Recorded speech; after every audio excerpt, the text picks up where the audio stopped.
வணக்கம் and welcome. இப்போ நம்ம ஒரு புது விஷயத்தை கற்றுக்க போகிறோம். கண்டிப்பாக இது உங்களுக்கு இன்ட்ரெஸ்டாக இருக்கும்னு நான் நம்புகிறேன். நான் எதை பற்றி பேச போகிறேன்னா மைக்ரோப்ஸ். மைக்ரோப்ஸ்ன்றது சின்ன சின்ன உயிரினங்கள்.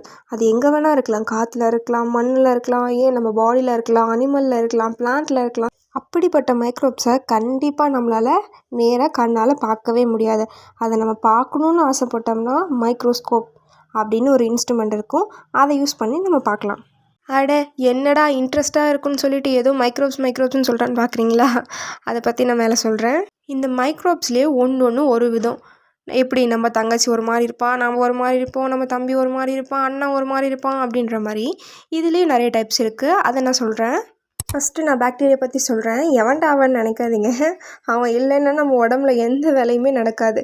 அவனால் தான் நம்ம சாப்பிட்ற சாப்பாடு செரிக்குது. அவனால் தான் நம்ம இறந்ததுக்கப்புறம் ஒரு மாதிரி டீக்ரேட் ஆகிறோம். அடுத்தது ரொம்ப பெரிய ஆளான வைரஸை பற்றி தாங்க பார்க்க போகிறோம். அவரை பற்றி தெரியாத ஆளுங்களே இருக்க முடியாது. இன்டர்நேஷ்னல் லெவலில் ரொம்ப பெரிய ஆள் அவர். அவரால் எப்படி இப்படி இருக்க முடியுது அப்படின்னா, அவரோட வாழ்க்கை எப்படின்னா ஒருத்தரை டிபெண்ட் பண்ணியே தான் இருப்பார்.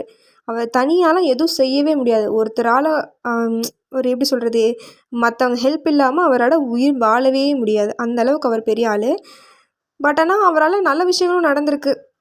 அடுத்தது யாருன்னா ஃபங்கை நார்மலாகவே நம்ம தேங்காய் கொஞ்ச நாள் யூஸ் பண்ணாமல் வச்சுட்டோன்னா போதும், ப்ரெட்டை யூஸ் பண்ணாமல் வச்சுட்டோன்னா போதும், அப்படியே பூஞ்சியாக பிடிச்சிட்டு வந்துடுறது. அதை தான் நம்ம ஃபங்கைன்னு சொல்லுவோம்.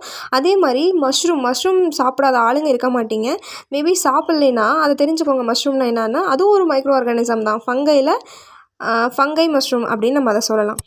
அடுத்தது ஆர்கிபாக்டீரியான்றது ரொம்ப சிம்பிள். அப்படியே பாக்டீரியா மாதிரி தான் இருக்கும். அதை பற்றி நம்ம பெருசாக அப்புறமேட் பார்ப்போம். நெக்ஸ்ட்டு நம்ம ஆள் வந்துட்டார், புரோட்டோசோவான்றது போது உங்களுக்கு புரியாது. ஆனால் இந்த வார்த்தை உங்களுக்கு புரியாமல் இருக்காது.